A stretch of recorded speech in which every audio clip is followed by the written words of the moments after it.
Bueno, yo soy Michael Galeano, el pastor de la iglesia Gracia sobre Gracia, y queremos darte las gracias por escuchar este sermón. Somos una iglesia que quiere ver vidas transformadas por el Evangelio de Cristo para que impacten su familia, su iglesia y comunidad. Y creemos que esto va a ser posible mientras que la palabra de Dios es escuchada, predicada y obviamente vivida.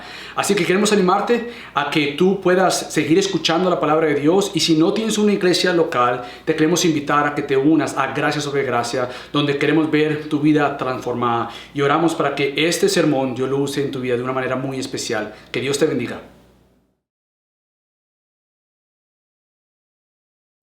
Pueden tomar asiento, familia, iglesia, qué bendición volver a estar con ustedes. Sé que algunos todavía nos están viendo por Zoom, así que damos gracias a Dios que nos ha permitido regresar al local y poder congregarnos de manera, todavía no todos, pero sí una probada de lo que es parte de ser iglesia local y el peso que esto debe tener en nosotros. ¿Por qué? Bueno, porque la iglesia de Cristo, que eso fue lo que vimos la semana pasada, la iglesia de Cristo fue y es comprada por Cristo. La iglesia de Cristo fue comprada por Cristo, por lo tanto, la iglesia de Cristo debe buscar vivir para Cristo. Si nosotros decimos ser la iglesia de Cristo, tenemos que vivir para Él. Porque se supone que la iglesia de Cristo le pertenece a Cristo y debe lucir como Cristo. No seríamos la iglesia de Cristo, seríamos la iglesia de alguien más, o de la cultura, o del mundo, o de mis propios deseos, pero se supone que como iglesia somos la iglesia de Cristo para lucir como Cristo. Parte de este entendimiento de ser la iglesia de Cristo comprada por Cristo es algo que nosotros nos unimos a lo largo de la historia de la iglesia. Estamos, sí, la iglesia local en el 2021, pero no se nos puede olvidar que la iglesia en el 2021 es una iglesia que ha seguido los pasos de hombres y mujeres por todos estos 2000 y algo de años de iglesia. O sea, la iglesia tiene raíces profundas, por eso la idea nuevamente del logo es que no quisiera que siguiéramos viendo la iglesia local en el 2021 como algo desglosado, separado de todo el peso histórico.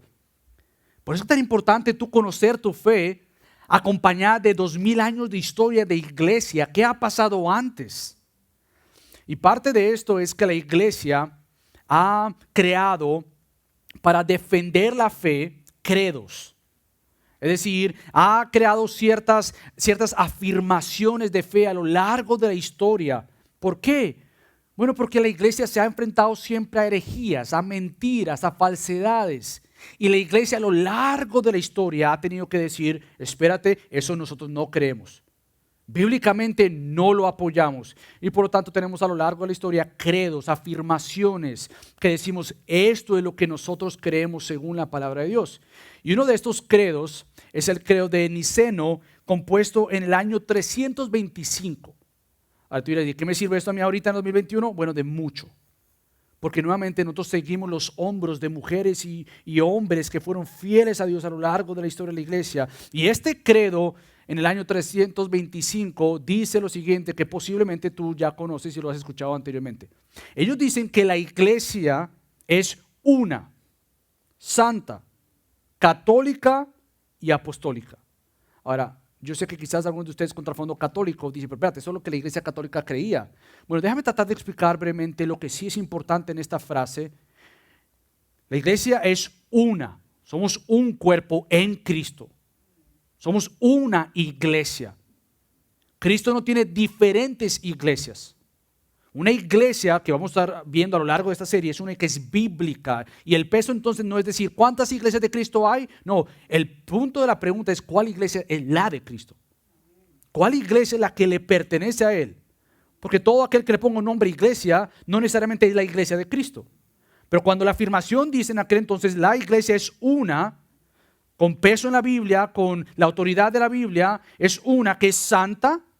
Eso es lo que deberíamos nosotros lucir cada vez más, porque Cristo nos compró, como vamos a argumentar según 1 de Pedro. Pero cuando habla de católica, la palabra católica lo que quiere decir universal. Eso es lo que quiere decir, no pienses en católica, la iglesia católica romana. Yo sé que a veces es difícil porque católica para nosotros eso es lo que es. No, católica significa universal. Entonces en el año 325, este credo dice, la iglesia es una, santa e universal. ¿Qué quiere decir con esto? Que la iglesia de Cristo si es representada por embajadas locales, congregaciones locales, iglesias locales como la nuestra. Pero es una que también es apostólica. ¿En qué sentido esto? No apostólica en el sentido de muchos hoy muy llamados apóstoles, sino apostólica quiere decir de aquellos verdaderos apóstoles y únicos apóstoles que caminaron con Cristo y que por gracia de Dios se les inspiró para que escribieran las Escrituras. Entonces, la iglesia de Cristo en el 2021 es aquella que mira la palabra, se somete a ella, eleva la palabra, porque al elevar la palabra estamos elevando al autor de ella y es Cristo, Dios. Entonces, esa es la iglesia a la cual tú y yo pertenecemos por gracia, y es la iglesia, gracia sobre gracia, que quiere cada vez más lucir y vivir entonces de este modo. Por lo tanto, nosotros no buscamos ser independientes. Por más que somos una iglesia joven en el sentido de que lleva casi, 2 años ya, 3 años vamos a cumplir, no quiere decir que es que ahora plantamos la iglesia nuevamente, y esto es de gran peso para mi corazón, iglesia, porque es lo hipster, es lo cool, es lo que está de moda, lo chévere plantar iglesias. No, nosotros no plantamos una iglesia porque es chévere, porque está de moda. No, nosotros plantamos una iglesia porque nos urge tener iglesias bíblicas. Porque nos urge que personas conozcan la palabra de Dios, sean saturadas de ella, sean cambiadas por ella, seamos cambiados por ella. Entonces nosotros no crecemos en independencia del Señor, nosotros crecemos en dependencia del Señor. Entonces la pregunta es, ¿cómo luce esta dependencia del Señor en tu vida y como iglesia local? ¿Y quién compró esta dependencia del Señor? Bueno, según los versículos que Fernando nos leyó, vamos a ver 2 cosas que yo creo que Pedro nos está enseñando principalmente, y es que la iglesia de Cristo es llamada a ser santa, número 1. La iglesia de Cristo es llamada a ser santa. ¿Por qué, te preguntas? Porque fue comprada con la sangre de Cristo. Número 2. Entonces, la iglesia de Cristo es llamada a ser santa. ¿Y por qué? Porque fue comprada por la sangre de Cristo. Entonces, vamos a comenzar con el primero, y es que la iglesia ha sido llamada a ser santa. Déjame tratar de darte un contexto de Primera de Pedro, porque Dios permita algún día podamos predicar toda la carta y no solamente estos versículos. Pero Pedro escribe esta carta a creyentes judíos que son descendientes de aquellos que fueron expatriados y que ahora, al igual que ellos, nosotros, por decirlo así, somos conocidos como aquellos que somos no de este mundo, pero estamos en este mundo. ¿Sabes cómo el apóstol Pedro nos llama a nosotros? Extranjeros y peregrinos. Cuando Pedro habla ahí en los primeros versículos a los expatriados, y tú vas en el capítulo 2, en el versículo 11, dice: amados, les ruego como a extranjeros y peregrinos que se abstengan de las pasiones carnales que combaten contra el alma. Lo que está haciendo Pedro es recordarnos que tú y yo estamos de pasada, que esta no es nuestra morada, que tú y yo no estamos de vacaciones, que tú y yo no estamos aquí para ponernos las manos en la cabeza y decir, bueno, qué bueno es la vida aquí. No, tú y yo se supone que como creyentes tenemos que ver la vida como aquellos que estamos y somos extranjeros, somos peregrinos, algo que se nos ha olvidado porque por años la iglesia, específicamente la iglesia hispanohablante, por los últimos 60 años, 50 años, ha sido influenciada por aquel falsa enseñanza, falso evangelio que te dice tu mejor vida es ahora aquí. Que las riquezas son aquí, que el cielo es aquí. No, el apóstol Pedro dice, no, espérate, tú no has entendido. Nosotros somos aquellos que somos extranjeros, peregrinos. Ahora, no es tanto que nosotros somos extranjeros y peregrinos de esta tierra que no nos pertenece a nosotros aquí, pero él dice que la razón por la cual nosotros tenemos que vernos como extranjeros y peregrinos, ¿sabes por qué es? No es porque Dios no te ame, no es porque Dios no quiera en cierto sentido lo mejor para ti. Pero la pregunta es, ¿qué es lo que Dios quiere para mí? ¿Por qué me llama a vivir como extranjero y peregrino en esta tierra? ¿Sabes por qué? Porque si tú profesas ser creyente, esta verdad está sobre tu vida, que él comienza en el versículo 1 diciendo que nosotros fuimos elegidos. El verme como extranjero y peregrino en esta tierra me tiene que elevar la vista a aquel que me ha escogido para que yo no sea parte de esta tierra, pero para ser parte de su nueva creación. Él dice en el versículo 1, ustedes son elegidos. ¿Cómo es que yo he sido elegido por Dios? ¿Es por mi conocimiento, mi sabiduría, mi buen corazón? No, ustedes son elegidos como iglesia. ¿Por qué? Bueno, según el previo conocimiento de Dios Padre, por la obra santificadora del Espíritu ¿Y para qué es que Él me ha elegido? ¿Y para qué es que la obra del Espíritu Santo ha venido a obrar en mi corazón? Esto es claro lo que sigue ahí. Para obedecer a Jesucristo y ser rociados con su sangre. Esa es la introducción del apóstol Pedro en su primera carta. Qué manera de él introducir su carta antes de llevarnos a vivir en santidad. Él te está recordando, eres extranjero y peregrino. ¿Por qué? Porque le perteneces a Él. Porque a Él le ha placido llamarte hacia Él. Por lo tanto, Él escribe también a creyentes que están viviendo diversas pruebas. Él eleva el llamado de Dios, les recuerda que no son de esta tierra, pero eso no hace que minimice el dolor y las aflicciones y las pruebas que vamos a pasar en esta tierra.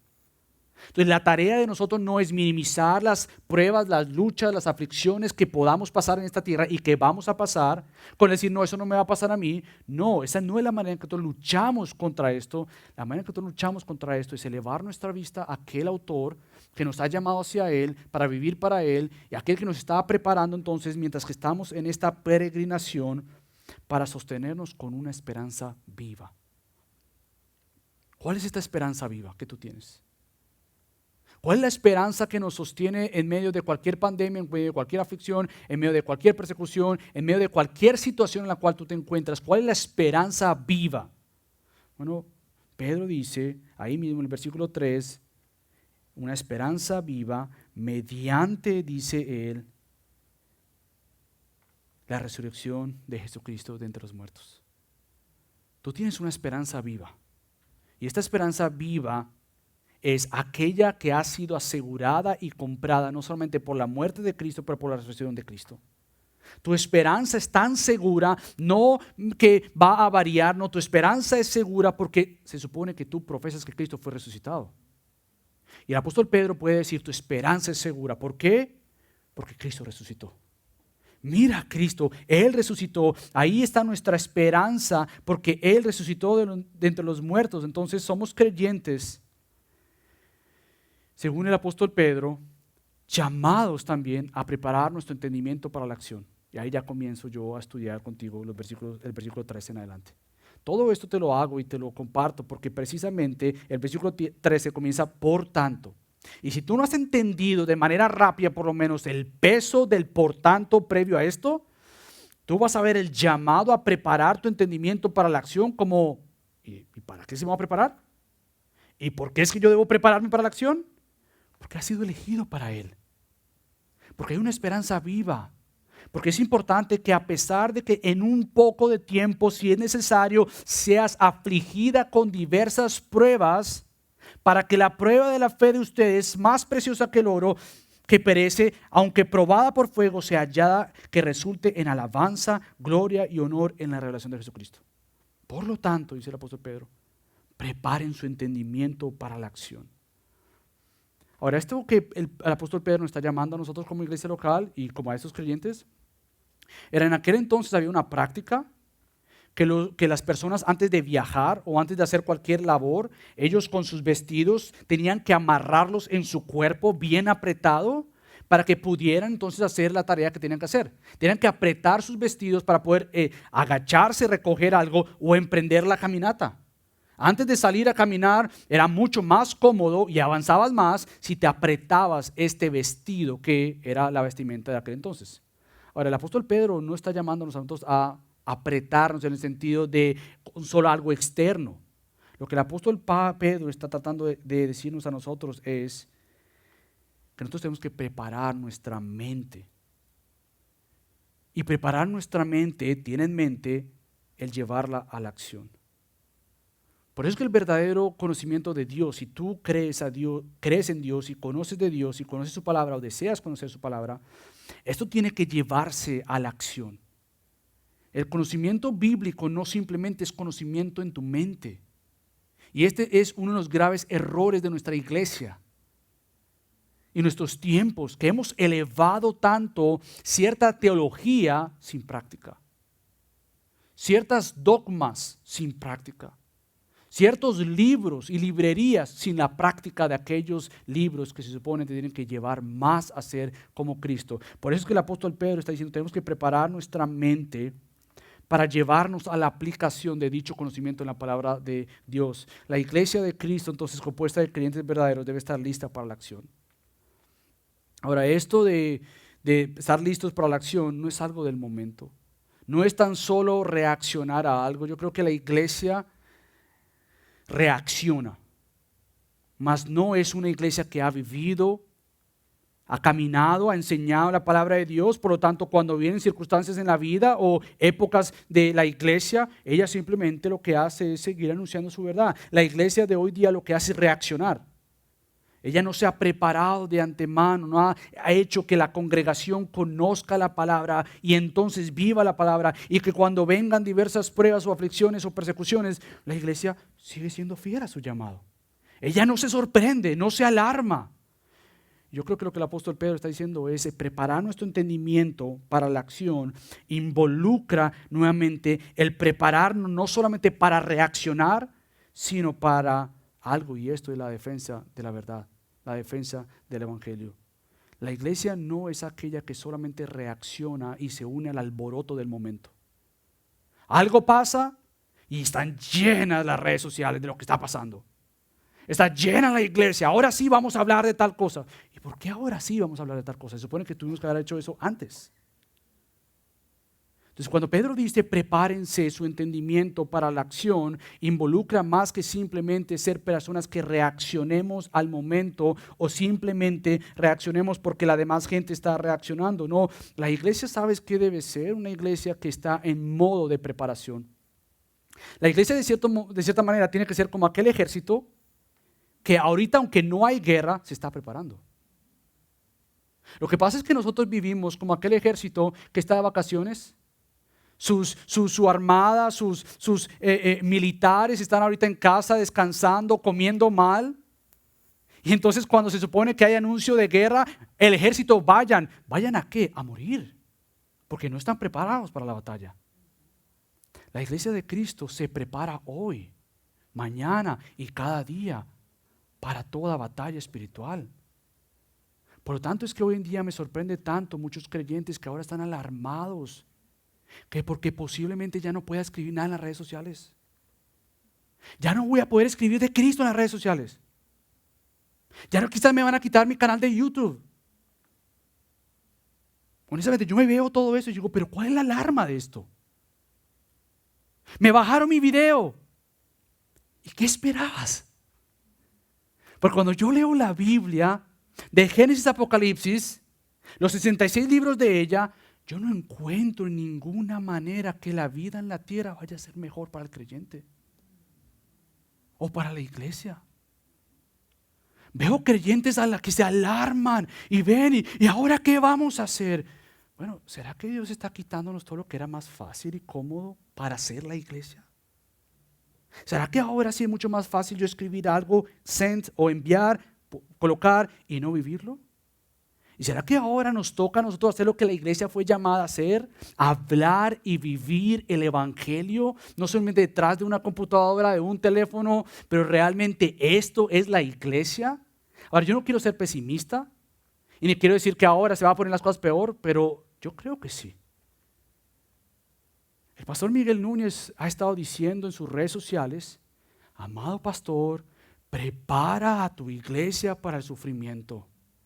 Y nosotros por la gracia de Dios pasamos el año pasado estudiando una serie sobre la aflicción, sobre la prueba, que ante toda prueba hay un Dios soberano, sabio y suficiente. Yo no quiero ser pesimista. Lo que quiero hacer es que juntos como iglesia veamos la Biblia y digamos, espérate, históricamente la iglesia se ha enfrentado y escucha, se enfrentará a falsas enseñanzas. La iglesia de Cristo se ha enfrentado y se enfrentará a ideologías contrarias a la Biblia. Por eso es que los credos son tan importantes para nosotros.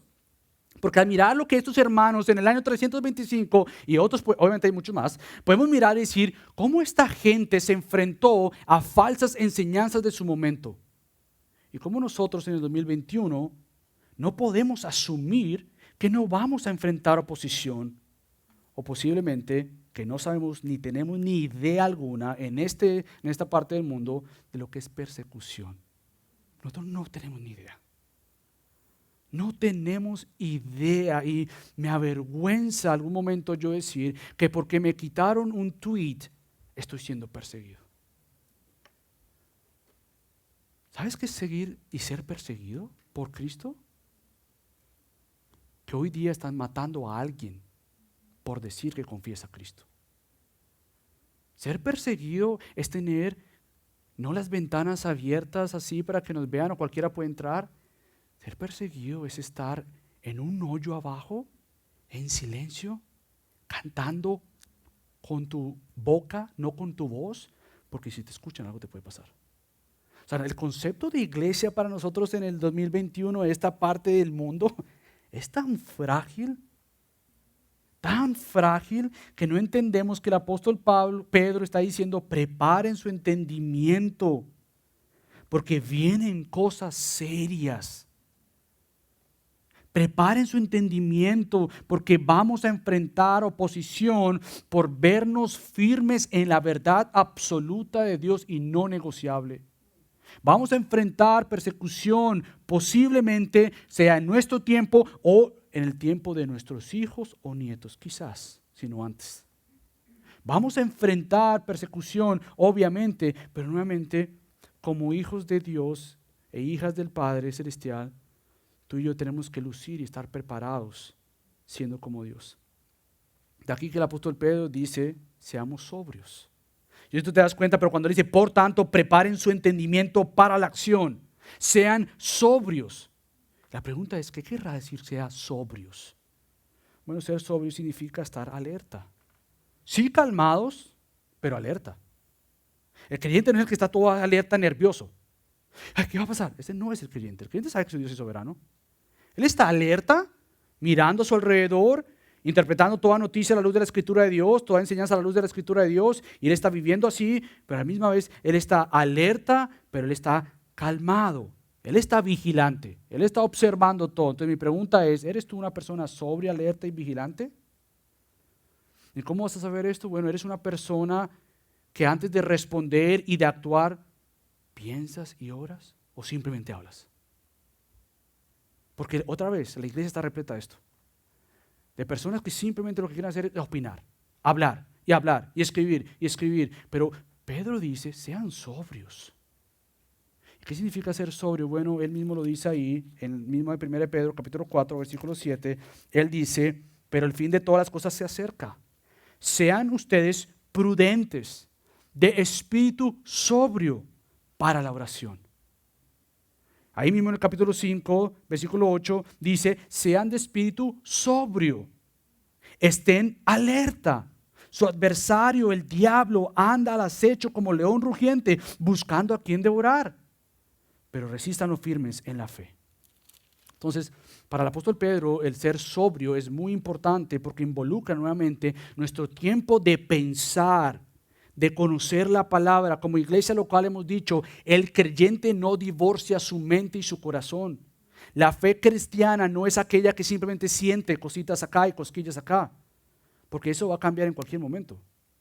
La fe cristiana y bíblica es aquella que sabe y conoce a Dios. Se le ha dado una mente, el intelecto para pensar, pero no es tan solo intelecto. Ella viaja al corazón y cambia el corazón. Y te hace humilde, manso, suave en el sentido de no ser tosco al hablar la verdad, pero te hace manso porque supone que estás siendo como Cristo. Entonces hay esta combinación. Esta semana leía algo del pastor Miguel Núñez en su tweet que dice lo siguiente: el sabio siempre tiene algo que decir, pero no siempre lo dice. El tonto siempre tiene que decir algo. Por lo tanto, sé sabio. Otra vez, no todo lo tienes que decir, no todo lo tienes que escribir. Va a haber un momento para tú pausar y pensar y decir, ¿cuándo es la mejor manera o el mejor tiempo? De la mejor manera, déjame ser prudente, preparar mi entendimiento. No es decir, porque no voy a hablar es que no tengo que pensar. No, tú estás pensando. Y tienes ahí un arsenal de verdades bíblicas que las conoces y que en su momento tienes que hablarlas para entonces vivirlas. Entonces ser sobrio está relacionado con la manera en que piensas. Para el creyente el pensar está relacionado con la mente de Dios escrita en la palabra de Dios.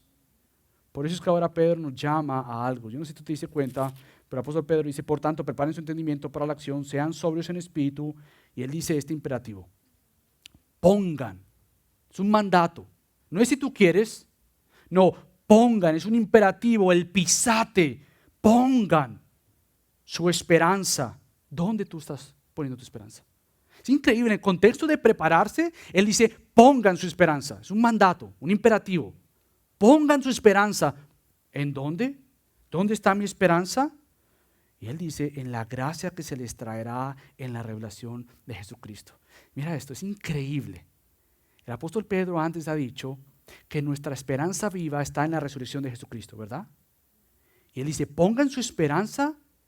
Él miró hacia atrás, Cristo ha resucitado, y ahora mira hacia el futuro, en la revelación de Jesucristo. Por lo tanto, el creyente mira hacia atrás la vida, muerte, resurrección, ascensión, pero el creyente mira y pone su esperanza y dice, como peregrino y extranjero soy, pero viene aquel digno de ser glorificado, viene aquel en su caballo blanco, con una espada que sale de su boca, él viene por su iglesia. Entonces, la esperanza del creyente es una esperanza viva, segura, que está convencido que por gracia de Dios su esperanza no está puesta en esta tierra. ¿Sabes por qué? Porque si tu esperanza está puesta en esta tierra, de nada te servirá Cristo. De nada. Si tu mirada está en una mejor vida, en el aquí y en el ahora, no podrás estar sobrio. ¿Sabes por qué no podrás estar sobrio? Porque entonces tú vas a basar tu vida, tu seguridad en lo que esté pasando a tu alrededor. Si hay o no hay pruebas, si hay o no hay aflicción. Y eso es bien triste. Porque entonces van a haber días donde todo está bien y tú tienes esperanza. ¿Y qué cuando todo no está tan bien? En tu casa, con tus hijos, en tu trabajo, con las finanzas, con la salud, con el gobierno, con la política, estamos devastados. COVID-19 se ha convertido en un despertar para muchos creyentes en que realmente su convencimiento y su paz y seguridad no venía de Dios, venía de una paz temporal. Y los números de creyentes en depresión, en ansiedad, en preocupación se han subido hasta el techo. ¿Por qué? Porque nuestra confianza no estaba en Dios. Estaba en lo que me han quitado ahora. Ahora, yo no quiero decir que con esto tengo que estar felices, todo tranquilo, no ha pasado nada. Yo me he sentido afligido muchas veces durante este tiempo. He tenido que buscar consejo, ayúdame en esto, cómo hago esto, cómo hacemos esto. Nos hemos enfrentado en diversas pruebas como iglesia local. Yo no estoy diciendo que el creyente anda como que sin nada ha pasado, no, pero el creyente sabe dónde ir a buscar refugio, sabe que está preparándose, sabe que entonces su preocupación es llevado hacia el Señor, porque entonces si mi preocupación es una paz temporal terrenal, entonces eso me va a cegar de las bendiciones del allá, con una paz segura que viene a mí porque yo vivo el aquí y el ahora con la mirada en el allá y para siempre. Ahora, mirando el reloj, tú dirás, espérate, no hemos avanzado al versículo 13. ¿Qué vamos a hacer? Bueno, yo quise pausar mucho en el versículo 13 intencionalmente, porque a menos de que tú entiendas ese versículo 13, todo lo demás no hace sentido para ti. Todo lo demás no hace sentido. El prepararte a conocer la palabra de Dios, el conocimiento de Dios para la acción, no te va a llevar a entender que tú eres una hija y un hijo de Dios, versículo 14, para ser obedientes. Si yo te digo eres una hija y un hijo de Dios, sé obediente, ¿cómo yo voy a conocer esto? ¿Cómo yo voy a ser obediente? ¿Por qué debo ser obediente? Porque tienes que preparar tu mente como hijo e hija de Dios. No conformarte a los deseos contrarios a Dios, que son por la ignorancia precisamente de no conocer los propósitos de Dios. Una de las grandes preguntas de los creyentes es, ¿cómo yo sé la voluntad de Dios? Y la respuesta a eso, a que a veces pensamos que es bien difícil, ¿cómo yo voy a saber la voluntad de Dios? Yo me acuerdo que yo me hacía eso, y me hago esa pregunta todavía, pero yo me acuerdo que era como, tú no puedes saber la voluntad de Dios. Es como que, ¿quién sabe? Y podríamos formular respuestas rápidas como si se abre la puerta o si se cierra la puerta. Pero ¿sabes qué? Dios nos ha dado un libro. ¿Quieres conocer la voluntad de Dios? Conoce a Dios. Aquí está. Hay voluntad de Dios que ha sido revelada y escrita acá. Hay muchas cosas que obviamente salen de nuestro conocimiento. Por eso es que está la voluntad secreta de Dios. Hay cosas que Dios hace y tú y yo no sabemos. Pero la mayoría de las cosas en nuestra vida podemos entenderlas a la luz de la palabra de Dios. Hay cosas que a Dios le pertenecen, dice Moisés, que nosotros no sabemos, pero hay muchas cosas que Él nos ha dado. Por lo tanto, como iglesia, Dios nos ha llamado a ser santos. ¿Por qué? Porque Él es santo. Eso es todo ahora sí del 13 al 16. Ahora sí, Él llama como creyentes a estar preparados, conocer la palabra de Dios, conocerle a Él, porque somos hijos e hijas para obediencia de Dios. Por lo tanto, Él llama a la iglesia a conocer estas verdades. ¿Por qué? Porque es que Dios nos ha llamado y por lo tanto Dios es santo. Tenemos que ser una iglesia santa. Una iglesia que luzca más como Él. Ahora la pregunta va a ser, ¿por qué yo tengo que ser una persona que me prepare como hijo o hija en el conocimiento de Dios para ser un hijo y una hija santa según la imagen de Cristo en mí? ¿Por qué yo tengo que hacer todo esto? Bueno, en versículo 17 comienza con esto. Bueno, porque precisamente si tú invocas a Dios como Padre, tiene que haber en nosotros un gran temor por Él.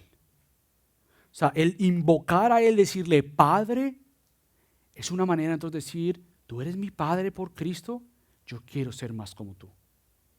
Es un clamor de que si Pedro dice, si ustedes, dice en versículo 17, si invocan como Padre aquel que imparcialmente juzga según la obra de cada uno, entonces tú podrías colocar ahí, condúzcanse con temor durante este tiempo de peregrinación. Si tú dices, no, yo no considero a Dios mi Padre, bueno, pero si tú dices profesar a Dios como tu Padre Celestial por medio de Cristo, Pedro dice, entonces conduce tu vida con temor para con el Señor mientras que estás en esta peregrinación. El versículo 15, Pedro dice que somos llamados a ser santos.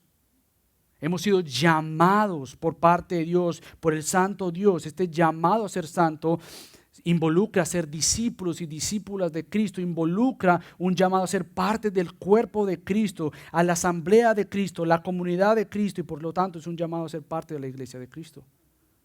El llamado sobre tu vida no es desglosado sobre el llamado de la iglesia local. El llamado de tu vida no es separado del llamado colectivo de un cuerpo, de una familia que es la iglesia de Dios en Cristo. El llamado sobre tu vida recae sobre el llamado sobre nuestra vida. Bueno, ¿por qué hago este énfasis sobre el llamado que él menciona ahí? Que hemos sido llamados en el versículo 15 como aquel que los llamó es santo, sean santos. ¿Por qué lo uno a la iglesia? Bueno, la razón es porque la palabra de eclesia está compuesta de dos palabras. Ek, que significa fuera de, y kaleo, que significa llamados. Por lo tanto, la iglesia ha sido aquella que ha sido llamada. Y cuando hablo de iglesia, por favor, quítate la mente el edificio. Yo me estoy hablando de todos aquellos que son creyentes de Cristo. La iglesia llamada por Cristo para ser como Cristo. Por lo tanto, ¿qué es la iglesia? Bueno, déjame dar una definición breve. La iglesia es la asamblea o congregación de personas llamadas por Dios para ser regeneradas por el Espíritu Santo, para arrepentimiento de sus pecados, profesar y proclamar a Cristo como Señor y como Salvador. Por lo tanto, si nosotros somos hijos e hijas de Dios, tenemos que conducirnos, andar, caminar en temor durante esta peregrinación. Yo sé que quizás tú no has escuchado esto y a veces muchos de nosotros entendemos el temor como algo malo. Yo voy a explicar que el temor no es nada malo. Al contrario, es un medio de la gracia de Dios. Y lo voy a explicar más adelante, pero la pregunta es, ¿cómo tú te ves en esta tierra? Nuevamente, ¿te ves como pasajero o te ves como que simplemente todo lo que yo tengo en esta vida es mi vida? Y mejor disfrútalo ahora porque después que mueras ya nada va a pasar. ¿Tú te ves así? ¿Entiendes si es el concepto de vida? Como que Dios me va a dar aquí 30, 50, 60, 80 años y se acabó todo. ¿O tú te ves como pasajero, como un viajero? Como uno que está peregrinando hacia un lugar mejor. ¿Cómo ves tu rol también en la participación de la iglesia local? Porque nuevamente el llamado no es simplemente a individuos, es a individuos que compongan la familia de Dios, la iglesia, la congregación, la asamblea del Señor. Por lo tanto, somos un pueblo que está peregrinando. De esta tierra extranjera, extraña a nosotros, y nosotros como iglesia estamos peregrinando para llegar a la ciudad de Dios, para llegar a la nueva Jerusalén, para llegar a los nuevos cielos y la nueva tierra, para llegar a la nueva creación. Nosotros estamos caminando fielmente por la gracia de Dios, caminando hacia allá con gran temor. ¿Y qué temor estamos hablando? Nuevamente, quizás algunos piensan, bueno, el temor que estamos hablando acá cuando Pedro dice que conduzcanse con temor durante el tiempo de la peregrinación. ¿Qué temor tú crees que el apóstol Pedro está hablando ahí? Rápidamente podemos decir, bueno, lo que me puede pasar. Yo me imagino, porque es mi primera inclinación, cuando yo leo el texto y digo, conduzcanse con temor durante el tiempo de la peregrinación. Sí, porque me pueden pasar muchas cosas acá. Esa puede ser rápidamente nuestra inclinación. El temor es de lo que me puede pasar. Pero yo quiero ayudarte a entender que, según Pedro y según la Biblia, el temor principal no es simplemente lo que te puede pasar externamente a ti por otra gente. Persecución, aún el quitarte la vida. ¿Sabes por qué? Bueno, déjame leerte Mateo. Déjame ir a donde Cristo dice en Mateo capítulo 10, versículo 28, cuando Él dice lo siguiente. Escucha, Pedro, condúzcanse en temor o con temor durante su peregrinación en la tierra. ¿Ok? ¿Qué temor tú me estás hablando, Pedro? ¿Qué temor? Deja que Cristo conteste. En Mateo 10, versículo 28. No teman a los que matan el cuerpo.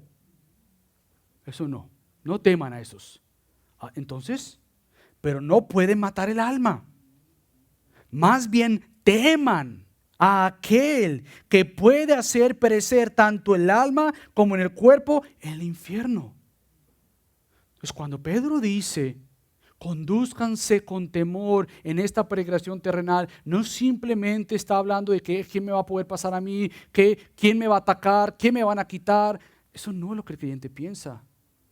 El creyente eleva su mirada y dice, yo quiero conducirme delante del Señor con temor. Ahora voy a explicar más adelante que el temor aquí no es motivado como me van a quitar algo, mejor yo obedezco. Eso no es el temor bíblico. Entonces nosotros vivimos y estamos acá bajo una realidad, y es la realidad que Cristo ha llamado a su iglesia. Ahí mismo en el versículo 16 dice, miren, en Mateo 10, 16, miren, yo los envío como ovejas en medio de lobos. Por tanto, sean astutos como las serpientes e inocentes como las palomas. Pero cuídense de los hombres, porque los entregarán. Ay, qué bueno que eso fue para los primeros discípulos. No, eso es para la iglesia de Cristo.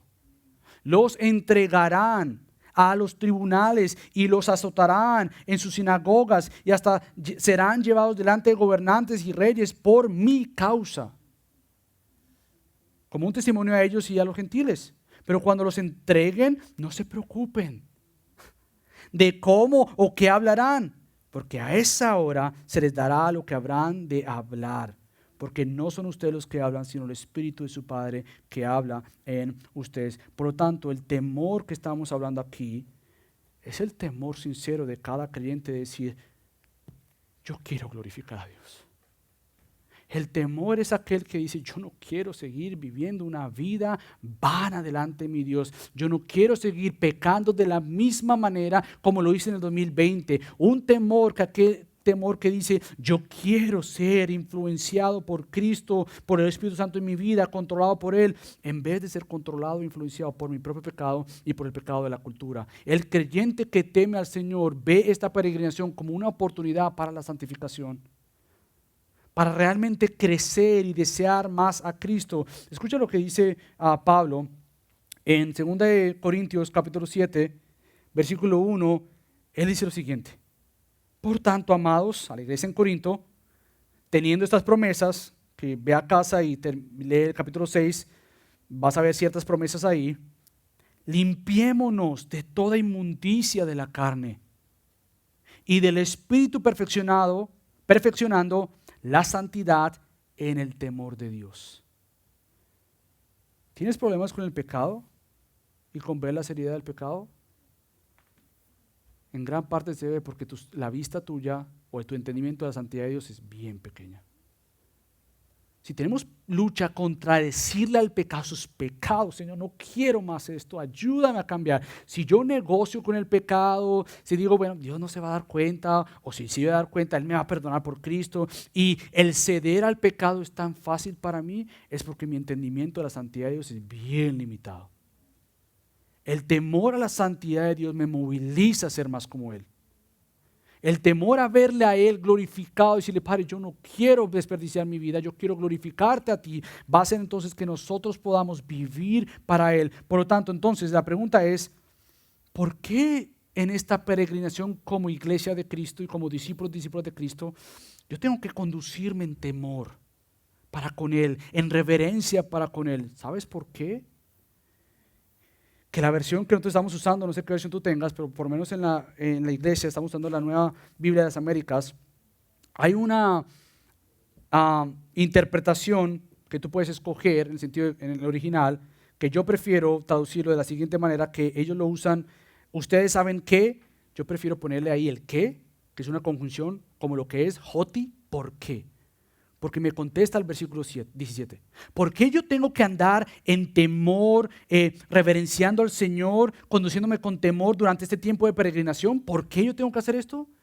Pedro contesta, porque tú has sido comprada y comprado. Yo pienso que es mejor traducirlo así, por lo menos por el sentido de lógica, de si yo me pregunto, ¿por qué yo tengo que vivir en temor, reverenciando al Señor mientras que yo estoy en esta peregrinación? Y Pedro te contesta en el versículo 18 inmediatamente, porque ustedes han sido redimidos de una vana manera de vivir, de una vana manera de comportarse, de una corruptible manera de vivir. Porque si yo he sido comprado por Cristo, como vamos, por la sangre de Cristo, esto me va a motivar a mí a realmente decir, yo quiero ser más como Él, le pertenezco a Él. Si yo he sido comprado por alguien más y alguien más pagó por mí y ese alguien más no simplemente pagó por mí monetariamente, como vamos a ver, pero Él dio su vida, su sangre fue derramada por mí, por lo tanto yo le pertenezco a Él. La motivación primaria entonces de obediencia no es terror a Dios, es temor a Dios. Y hay una gran diferencia. Cuando Pedro dice, teman al Señor, condúzcanse con temor, inmediatamente algunos de ustedes piensan en terror y dicen, no, eso no es cierto. Dios no me ha llamado a el terror. Y digo, sí, es cierto, Dios no te ha llamado al terror. Dios te ha llamado a temerle a Él. ¿Y qué es temerle a Él? Bueno, el temor es algo bueno. El hecho de que tú tengas el temor en tu conciencia de decir, ¿le obedezco o no le obedezco? Esa pausa es un regalo de Dios sobre tu vida. El decir, no, es que yo no le quiero fallar a Él. Yo no le quiero desobedecer a Él. Hay un temor, hay una reverencia de mi parte para con Él. Esto es un regalo de Dios sobre tu vida. Es bueno desear vivir para la gloria de Dios. Por lo tanto, el temor, escucha esto, no es motivado por la pérdida de, pero por la ganancia de. Déjame explicar esto. El temor no es motivado por la pérdida de, pero por la ganancia de. ¿Qué quiero decir con esto? Bueno, el temor bíblico me impulsa a obedecer a Dios porque precisamente le pertenezco a Él. El terror sería, le obedezco si no Él me va a quitar de su presencia. Ese no es el bíblico. Es el condenatorio, es el que Satanás quiere que tú obedezcas por terror en el sentido de que si yo no obedezco pierdo mi salvación. Bueno, bíblicamente eso no es cierto. Porque si Cristo ha comprado tu vida, Él ha prometido presentarte a ti en su gloria sin mancha y sin tacha. Pero eso no quiere decir nuevamente que entonces yo vivo como yo quiera. Nuevamente, por eso es que el temor es bueno. El terror te dice, obedece o si no Dios te va a castigar. El temor de Dios te dice, obedece porque ahora eres hija e hijo de Dios. El temor te dice, ahora Él te ha amado, te ha comprado. El temor ahora te dice, obedécele a Él, porque entonces ahora en vez de quitarte algo, se te ha dado algo y es aquello que Cristo compró y ganó en aquella cruz.